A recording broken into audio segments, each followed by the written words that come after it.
नमस्कार, मी ऋषी देसाई. सुवर्ण कोकण सामर्थ्य महाराष्ट्राच्या विशेष कार्यक्रमात आपलं स्वागत. एक चळवळ जी 4 जिल्ह्यांसाठी निर्माण केली होती, पण एक चळवळ तीच विस्तारली गेली, विस्तृत झाली. ती खऱ्या अर्थानं महाराष्ट्रासाठी काम करणाऱ्या प्रत्येक हातासाठी, राबणाऱ्या प्रत्येक कष्टकऱ्यासाठी. या चळवळीचं रूपांतर आज वटवृक्षात होत आहे. त्या संदर्भातच बोलणार आहोत. आपल्यासोबत आहेत सुवर्ण कोकणचे संस्थापक अध्यक्ष सतीश परब. स्वागत आपलं. काल मुरुडची कार्यशाळा झाली. खरं तर अशा प्रकारच्या कार्यशाळा अशा प्रत्येक जिल्ह्यामध्ये झाल्या पाहिजेत. यानंतरही वेगवेगळ्या ठिकाणच्या कार्यशाळा आहेत. अशा प्रकारच्या जिल्हा स्तरावरच्या कार्यशाळा किंवा वेगवेगळ्या विभागस्तरीय कार्यशाळा ज्या सुवर्ण कोकणच्या नाहीयेत, पण त्याच्याशी संयुक्त विद्यमान आहेत, पण ही करणारी माणसं काहीतरी स्वतःहून इतर समाजासाठी करतात. त्यांच्याबद्दल काय वाटतं आणि काय अनुभव देऊन जातात? कालची कार्यशाळा खूप जबरदस्त होती. म्हणजे ज्या पद्धतीत ती कुठून कुठून लोक आले होते. म्हणजे मंगेश दांडेकर आणि त्यांच्या सहकाऱ्यांना सुरुवातीला वाटलंही नव्हतं की एवढ्या प्रचंड प्रमाणात ही कार्यशाळा होईल. पण ज्या पद्धतीत लोक सांगली, सातारा कुठून म्हणजे समजतच नव्हतं की ह्यांना कुठून मार्ग सापडतात. म्हणजे अलिबाग कुठे आणि ते सांगली कुठे किंवा तुमचं कर्नाटक कुठे, पण लोक प्रवास करून तिथे येतात. काही लोक 12, 12:30 पर्यंत येत होते ऋषी. आणि ज्या कार्यशाळेत इथे घेण्यामागे जो उद्दिष्ट होता मंगेश दांडेकरांचा तो खूप छान होता की माझ्या विभागातला जो तरुण आहे, माझ्या विभागातल्या ज्या महिला आहेत, बचत गटातल्या आहेत किंवा जी काही लोक आहेत, त्यांना मला एक प्लॅटफॉर्मवर उभं करायचं आहे, त्यांना एक व्यासपीठ मला द्यायचं आहे, त्यांना स्वतःच्या पायावर उभं करायचं आहे, त्यांना अशी शेतीपूरक धंद्यातली श्रीमंती मला उडवून दाखवायची आहे की जे आयुष्यभर ताटमानेने जगतील. आणि काल शेळी पालनाबद्दल संभाजी जगताप जे बोलले ना, अरे बाप रे, म्हणजे अक्षरशः संपूर्ण वातावरण मंत्रमुग्ध होतं ऋषी. त्यानंतर दिलीप नागवेकरांनी तर कमालच केली. म्हणजे नारळातून एवढे बाय प्रोडक्ट्स केले जातात, एवढा प्रचंड पैसा त्यांनी सोडण्याचं जे उदाहरण दिलं ना, ते एवढं प्रचंड होतं. कारण एक नारळ जास्तीत जास्त 15 ते 20 रुपयाला जातो, पण सोडणी एका नारळातून 4 सोडणी म्हणतात. एक सोडणं 20 ते 25 रुपयाला जातं. म्हणजे त्याच नारळाची किंमत नारळ जसाच्या तसा पण 100 रुपयाला जाते. छोट्या छोट्या गोष्टी असतात आयुष्यामध्ये, पण त्या जर आपण गंभीरतेने घेतल्या, त्याचं जर एक व्यवस्थित प्रशिक्षण घेतलं, तर तुम्ही घरचं हातात असलेलं काम सांभाळून छानपैकी अतिरिक्त उत्पन्न कमवू शकता ऋषी. त्यासाठी जास्त काही करायची गरज नाही. कृषी पूरक किंवा अतिरिक्त जर उत्पादन या गोष्टीबद्दल जेव्हा आपण बोलतो तेव्हा अनेकांचा गैरसमज होतो. हे तुम्ही फक्त गावाकडेच होतं, महानगरांमध्ये होत नाही. अशा दोन्ही प्रवाहासाठी काम करतोय. अतिरिक्त आणि कृषी पूरक याची नेमकी व्याप्ती आहे का? म्हणजे त्याच्या मर्यादा आहेत का, की महानगरांमध्येही या गोष्टी आपण करू शकतो? महानगरामध्ये खूप छान पद्धतीने करू शकतो. सगळ्यात महत्वाचं काय होतं ऋषी, ज्यावेळेस महानगरातल्या लोकांना खूप चांगला हे काय ऍडव्हान्टेज की ते कधी येऊन सुवर्ण कोकणच्या ऑफिसमध्ये भेटू शकतात, बोलू शकतात, जाणू शकतात. डीव्हीडी म्हणा किंवा काही म्हणा त्यांना सहज उपलब्ध होतं. पण ग्रामीण भागातल्या लोकांना साधी डीव्हीडी जरी मागवायची असेल ना, तर 8-8, 10-10 दिवस थांबावं लागतं. कारण आपणही असमर्थ असतो, कुरिअरच्या माध्यमातून तो जाणार, त्यामुळे वेळ जातो आणि त्यांना 1 to 1 बोलता भेटता येत नाही. कार्यशाळा असेल तर ती लोक येतात, पण त्या कार्यशाळेत एवढी प्रचंड व्याप्ती हे असते, गर्दी किंवा व्याप्ती असते की लोकांशी पूर्ण बोलता येत नाही. पण महानगरातल्या लोकांना बरं असतं की सुवर्ण कोकणच्या ऑफिसमध्ये फोन केला, बाबा परब साहेब कधी भेटणार आहेत, वेळ घेतात नाही घेतात. तर त्यामुळे हा कार्यक्रम असा ग्रामीण भागातल्या लोकांना नजरेला ठेवून किंवा शहरातल्या लोकांना असं काही नव्हतं. हा सर्वांसाठी कार्यक्रम उत्कृष्ट होता. ज्यांना वाटतं की मला काहीतरी एक्स्ट्रा इन्कम कमवायचं आहे, माझी जी ताऱ्यावरची कसरत आहे ईएमआयची, तिला मी कंटाळलोय, तिला मी विटलोय, माझ्या गरिबीबद्दल मी कंटाळलोय, मला कुठेतरी चांगले दिवस दाखवायचे आहेत, अशा सर्वांसाठी चळवळ होती. आणि कृषीपूरक उद्योग हे नुसते गावाकडे राहून नाही करतायत, तुम्ही मुंबईतल्या मुंबईत सुद्धा करता येतात. हे परसबागेतल्या श्रीमंत या कार्यशाळेने खूप छान अधोरेखित केलं. एवढंच का, तर 12-15 वर्षाची मुलं सुद्धा उद्योजक म्हणून घडू शकतात. हे बोनसायचं एक चांगलं उदाहरण देशमुख साहेबांनी त्यावेळेस दिलेलं होतं. सो खूप अशा गोष्टी आहेत की ज्या प्रत्येक जण करू शकतो. म्हणून मी सांगतो की हे करण्यासाठी वय महत्वाचं नाही, जात महत्वाची नाही, शिक्षण महत्वाचं नाहीये, पैसाही महत्वाचा नाही, वेळही महत्वाची नाही. फक्त गरज आहे की तुमच्या आतमध्ये किती आग लागेल, तुम्हाला खरोखरच प्रामाणिकपणे तुमच्या परिस्थितीबद्दल, तुमच्या गरिबीबद्दल आहे की नाही, तेच महत्वाचं. आणि हा प्रश्न तुम्ही स्वतःच्या मनाला विचारा. तुम्हाला उत्तर खरोखरच आलं की नाही, मला राग आहे माझ्या गरिबीबद्दल, मला चीड आहे आणि मला हे सगळे खरोखर प्रामाणिकपणे बदलायचं आहे, त्या सर्वांसाठी सुवर्ण कोकण त्याच्या कार्यशाळा खूप महत्वाच्या आहेत. खरं तर एक प्रश्न जो नेहमी विचारला जातो अशा काही व्यक्तींकडे की ज्यांना काहीच करायचं नसतं, अशा व्यक्तींकडनं की सुवर्ण कोकण रजिस्ट्रेशन आहे, ब्रँड आज झालेला आहे, मग याचे सर्टिफिकेट कोर्स का नाही आणि आम्हाला बाहेर पोस्टल करता येईल का? तर हे नेमकं म्हणजे सर्टिफिकेट कोर्स का नाही, या मागचं कारण काय? काय माहिती आहे ऋषी, सर्टिफिकेट म्हणजे नक्की काय, की स्टॅम्प मारून द्यायचा. मला हे फसवायचे धंदे आवडत नाही आणि हे पटतच नाही. मला जास्त चीड किंवा तिरस्कार जर कोणत्या गोष्टीचा असेल ना तर ह्या फसवेगिरीचा, की आम्ही तुम्हाला सर्टिफिकेट देतो, ते बँकेत तुम्हाला कर्ज कसं भेटेल. बँका सर्टिफिकेटवर कर्ज नाही देत. तुमच्यातली तळमळ बघून देतात, तुमचा अनुभव बघून देतात, तुमच्यातली जिद्द बघून देतात. हे सगळं थोटांड आहे आणि अशा थोटांडाला किंवा अशा गोष्टीला कधीच सुवर्ण कोकण किंवा आम्ही स्वतः बळी पडत नाही. इथे प्रामाणिकपणे लोकांना देण्याचा प्रयत्न असतो. आजपर्यंत जेवढ्या कार्यशाळा झाल्यात ना त्या प्रत्येक व्यक्तीला तुम्ही जाऊन भेटून घ्या ऋषी. प्रत्येक जण समाधानाने, प्रत्येकाने आपलं स्वतःचं काही नाही काही उद्योगधंदा चालवून. तुम्ही कार्यशाळेला उपस्थित असणार लोकांचं का, तर ज्यांनी डीव्हीडी नुसत्या बघितल्या आहेत, मग ती मत्स्य पालनाची डीव्हीडी असो, शेळी पालनाची असो, कुक्कुटपालनाची असो की दुग्ध व्यवसायाची असो, कोणत्याही सिडी गेलेला मनुष्य सुद्धा एवढा भारावून जातो की जो स्वतःचा व्यवसाय करतो. आता सिडी बघताना कोणती सर्टिफिकेट देतो, ज्याला करायचं असतं ना ऋषी तो एकलव्याप्रमाणे सिडी बघून सुद्धा धंदा चालू करू शकतो. अच्छा, अशी कितीतरी लोक ती नुसती ऑफिसला येऊन भेटून गेली, 10-15 मिनिटं बोलली आणि स्वतःचा व्यवसाय चालू केला, अशी लोक आहेत. सो त्यामुळे सर्टिफिकेट किंवा इतर गोष्टी नुसत्या थोटांड आहे. महत्वाची आहे की तुमची जिद्द काय, तुम्हाला प्रामाणिक तळमळ काय ना, ती खूप महत्वाची आहे. त्यामुळे अशा गोष्टींकडे मी आजपर्यंत कधी लक्ष नाही याच्या पुढे देणार आहे. कारण आपला प्रयत्न हा अशा लोकांसाठी आहे ज्यांना खरोखर आपल्या आयुष्यात काय बदल घडवायचा आहे. नवीन व्यवसाय करताना किंवा ज्यांच्या कडे नुसते फक्त पैसे आहेत किंवा ज्यांच्याकडे नुसते जमीन आहेत, त्यांना नेमकं काय करावं हे कळत नाही. म्हणजे पहिल्यांदाच गोंधळलेल्या अवस्थेत बहुतांशी तरुण असतात. त्यांच्यासाठी अशा प्रकारची सेमिनार म्हणण्यापेक्षा त्यांच्यासाठी समोर दिसणारा मार्ग नेमका कसा चूज करायचा त्यांनी. अशा लोकांसाठी सगळ्यात महत्वाची गोष्ट की त्याने सुवर्ण कोकणच्या ऑफिसला येऊन एकदा तरी भेटून जावं, जाणून घ्यावं नक्की सुवर्ण कोकण काय, पैसा श्रीमंती जी आपण बोलत असतो ती नक्की किती आहे आणि कशी आहे, आणि ती श्रीमंती मिळवण्यासाठी नक्की प्रवास आहे तो किती खडतर आहे आणि किती सोपा आहे हे त्यांनी पहिले एकदा घाटकोपर ऑफिसला येऊन जाणून घ्यावं. फोन करावा घाटकोपर ऑफिसला, वेळ घ्यावी, यावं त्यांनी, जाणून घ्यावं.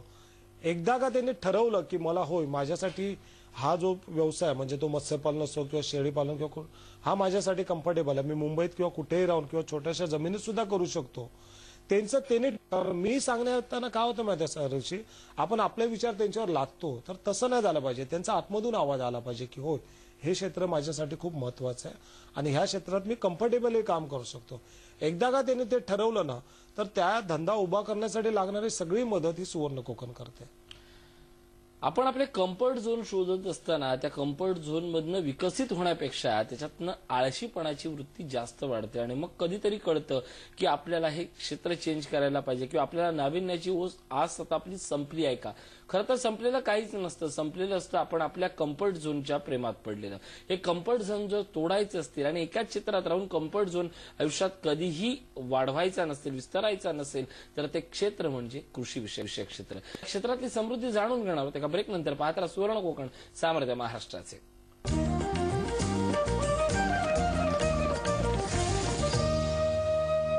ब्रेक नंतर स्वागत. आपण बोलतोय सतीश परब यांच्यासोबत. परब, ज्या पद्धतीने आपण ब्रेकवर जाण्यापूर्वी म्हटलं होतं की आपले कम्फर्ट झोन असतील किंवा या सगळ्या गोष्टीबद्दल बोलणं असेल, याचा आपण ही सगळी कारणं असतात, आपण आपल्या यशाला झाकण्याची कारणं असतात. खरं तर यश शोधायचं असेल किंवा आपला मार्ग शोधायचा असेल तर अशा कोणत्या कसोट्या असतात की हा राईट वे माझ्यासाठी आहे. पहिली गोष्ट आग लागली पाहिजे ना तेवढी तीव्रतेने, की आगच ना लागल्या तुम्ही ऑलरेडी कम्फर्ट झोन मध्ये जास्त कशी घेणे देणं नाहीये, सगळं रेडीमेड भेटतंय, तर ते तुम्ही कोणताच मार्ग नाही. म्हणजे मागे एक गोष्ट मी ऐकली होती की एक मनुष्य विचारतो की हा रस्ता कुठे जातो, तो त्याला विचारतो की तुला नक्की कुठे जायचं आहे, तो बोलतो माहित नाही. बोलतो कोणत्याही रस्त्याने जा ना, तुम्हाला तुमचं ध्येयच माहिती नाहीये तर रस्ते कसले विचारताय. तुम्हाला जो रस्ता भेटेल तो पकडून जा. पण जर तुम्हाला ध्येय माहित आहे, तुम्ही उद्दिष्ट ठरवलंय की मला माझ्या आयुष्यामध्ये हे अचीव्ह करायचं आहे, मला इथपर्यंत पोहोचायचं, मला कंटाळा आला या सगळ्या गोष्टीचा, ह्या सगळ्या दारिद्र्यपणाचा, ह्या गरिबीचा, ह्या परिस्थितीचा, आणि राग येतोय, कुठेतरी चीड मनामध्ये खतखतते, आणि ते जर तुमच्या धमन्यांमध्ये खेळायला लागला तर मात्र तुम्हाला सगळ्या गोष्टी ह्या सोप्या आहेत, सगळ्या गोष्टीचे मार्ग तुम्हाला सापडतील. आणि हे जर मार्ग जाणायचे असतील ना, एकदा तुम्ही सुवर्ण कोकणच्या ऑफिसला या, आमचे शिलेदार आहेत, आमचे मार्गदर्शक आहेत, हे तुम्हाला सगळ्या गोष्टी सांगतील, उलगडून दाखवतील याच्यात किती प्रचंड पैसा आहे, ऋषी तुम्हाला मी सांगतो एवढा प्रचंड पैसा लपलाय. म्हणजे साधं एक शेळी पालन जरी केलं ना तरी तुम्ही वर्ष दोन वर्षामध्ये ना जवळजवळ 1-2 करोडची स्वतःची प्रोव्हिजन करू शकता. एवढा प्रचंड पैसा हा शेळी पालनामध्ये, कुक्कुट पालनामध्ये, मत्स्य व्यवसायामध्ये आणि दुग्ध व्यवसायामध्ये आहे. आणि रोजचा पैसा तुम्हाला 6-6 महिने वर्ष वाट पण पाहायला नको. अश्वमेध मध्ये अशा पद्धतीत डिझाईन केलाय ना की प्रत्येक महिन्याला तुमच्याकडे लाखो रुपये कसे येतील ते पण कमी पैशा, वेळेमध्ये, कमी श्रमामध्ये. ह्या सगळ्या गोष्टी खूप शास्त्रोक्तपणे शिकवल्या जातात. सगळं आपली जाणून घ्यायची, आपली शिकायची किती हे त्यावर हे सगळं अवलंबून आहे ऋषी. हे शिकणं असतं. हे शिकणं जोपर्यंत तुमच्या व्यावसायिक पद्धतीने येत नाही किंवा त्याचे आर्थिक निकष तुम्हाला माहित नाही तोपर्यंत ते शिक्षण आपण त्या शिक्षणाला नाकारत असतो. आज मुळात या सगळ्या व्यवसायांमधनं अगदी शेळी मंडी असेल किंवा शेवग्याच्या शेंगापर्यंत मिळणारा पैसा अफाट आहे. पण प्रॉब्लेम हा झाला की मला तो कसा पैसा मिळतो हेच माहित नाही, त्यामुळे ते मी शिक्षण नाकारतोय. यात सगळ्या प्रवाहात ही पिढी अडकली आहे. हो नक्की. आणि ज्यांना थोडंसं वाटतं ना कुठे नाही यार मला पण केलं पाहिजे, मग ते काय करतात, 1 रुपयाचा फोन करतात, सर मार्गदर्शन करा, माझ्याकडे 10 एकर जमीन आहे, माझ्याकडे 2 गुंठ आहे. फोनवर सांगणार. श्रीमंत बनायचा तेही 1 रुपयात आणि तेही घर बसल्या फोनवरती. शक्य नसतं ऋषी. जर तुम्हाला एखादी गोष्ट अचीव्ह करायची असेल ना, ते यशाचं शिखर जर चढायचं असेल ना तर तुमची तयारी पहिली मनापासून हवी. आणि म्हणून सांगतो त्यासाठी तुम्हाला आलं पाहिजे ऑफिसला, लोकांशी बोललं पाहिजे, काय रस्ते आहेत ते बघितले पाहिजे. त्या डीव्हीडी याच्यातून श्रीमंतीची खोली नक्की किती आहे, किती प्रचंड पैसा आणि कसा आहे, त्यासाठी काय करावं लागतं हे सगळं जाणून घ्यावं लागेल. एकदा तुमची मानसिक तयारी झाली, तुम्ही ठरवलात की मला हा पैसा मला अशा पद्धतीत कमवायचा आहे, मग तुम्हाला लागणारं सगळं मार्गदर्शन करायला सुवर्ण कोकण तयारच आहे. आजपर्यंत जेवढे असंख्य उद्योजक सुवर्णच्या माध्यमातून तयार झाले ना ऋषी, हे असे झाले, हे कधी एका रात्रीत नाही तयार झाले किंवा एका कार्यशाळेत नाही तयार झाले, तर ते जिद्द घेऊन आलेले होते. त्यांना चिकाटी म्हणजे काय असतं, सातत्य कसं असलं पाहिजे, ह्या सगळ्या गोष्टी चालतात. ऋषी स्पर्धेत जिंकण्यासाठी फक्त स्पर्धेत भाग घेणं महत्वाचं नसतं, तर शेवटपर्यंत आपल्याला टिकता आला पाहिजे. जो शेवटपर्यंत टिकतो ना तो जिंकतो. तुम्ही थोड्याशा ह्याने जर आजूबाजूला झालात ना, तुमच्या ध्येयापासून विचलित झालात ना, तर तुम्ही ध्येयापर्यंत कधीच पोहोचू शकत नाही ऋषी. आणि त्यासाठी टिकणं हे खूप महत्वाचं आहे. एखाद्या गोष्टीला तुम्ही सातत्यपूर्ण जर मेहनत घेतली तरच तुम्हाला आयुष्यात कळतं की आपल्याला थांबायचं कुठे आहे आणि काही काळासाठी स्वल्पविराम कुठे घ्यायचा. ही स्वल्पविरामाची आणि पूर्णविरामाची जी स्पर्धा असते ती एका गुरुच्या साह्यानं अतिशय सुकर होते. आणि हा गुरु अदृश्य असणारा गुरु पण तुम्हाला यशाच्याच वाटेकडे नेणारा गुरु म्हणजे सुवर्ण कोकण. एक छोटासा ब्रेक घेतोय. पाहत राहा सुवर्ण कोकण, सामर्थ्य महाराष्ट्राचे.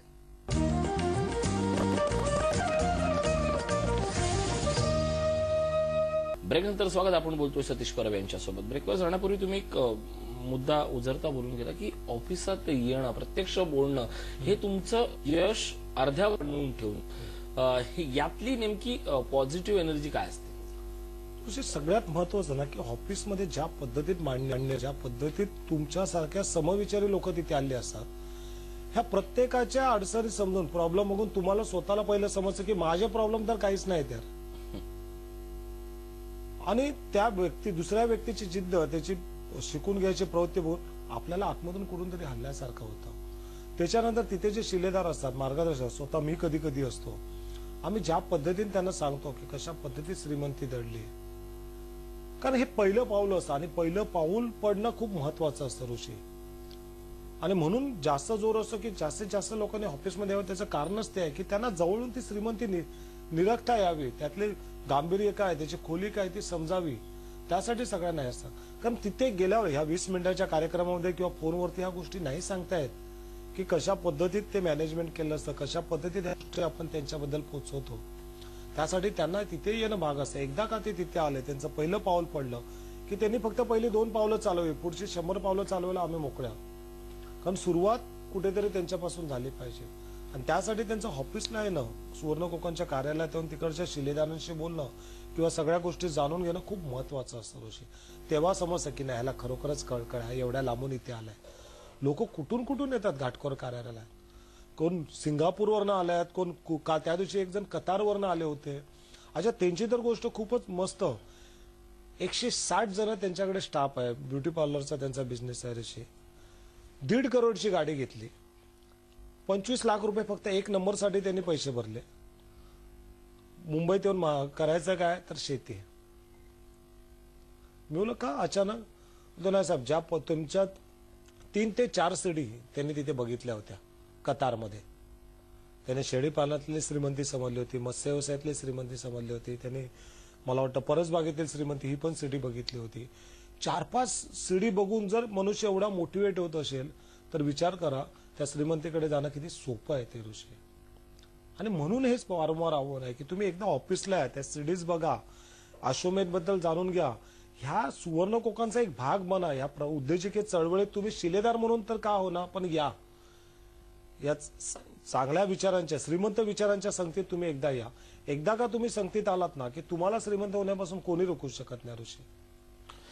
या श्रीमंतीकडे जर जायचं असेल, श्रीमंतीकडे जर न्यायचं असेल तर सगळ्यात महत्वाची गोष्ट म्हणजे स्वतःहून स्वतःचा विचार करणं. हा विचार तुम्ही स्वतः आधी काय आहे ते एकदा तुम्हाला कळलं पाहिजे. हे कळण्यासाठी अश्वमेध आणि सुवर्ण कोकण कशा पद्धतीने मदत करते. मी अजून एक सांगेन की स्वतःहून स्वतःचा विचार करण्यापेक्षा इतरांच्या नजरेत आपण काय आहोत ह्याचा पहिला विचार करा. की माझी बायको माझ्याकडे कोणत्या नजरेने बघते, तिला माझ्याबद्दल अभिमान वाटतोय का, ज्यांच्यासारखा पण माझाच नवरा आहे, सकाळी कामावर जातो, संध्याकाळी येतो, महिन्याचं राशन भरतो, संपला विषय.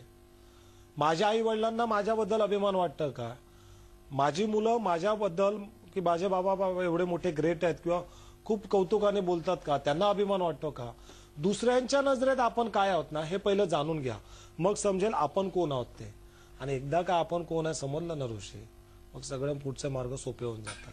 स्वतःची स्वतःला जर ओळख करून घ्यायची असेल आणि त्याहीपेक्षा महत्वाची म्हणजे इतर तुमच्यासाठी काय आहेत हे त्यांना एकदा पटवून द्यायचं असेल तर सुवर्ण कोकण हा शाश्वत पर्याय. स्क्रीनवर नंबर जात आहेत, त्या नंबरशी संपर्क करा, डीव्हीडीशी मार्गदर्शन करा, कार्यशाळेसंदर्भातली माहिती जाणून घ्या आणि सगळ्यात महत्वाचं म्हणजे तुम्ही एकदा कधी ऑफिसला येताय याचीही माहिती करून घ्या, कारण ही एक भेट तुमच्या आयुष्यात लक्षणीय क्रांती करू शकते. परत या ठिकाणी आलात, सुंदर मार्गदर्शन केलं, आभार.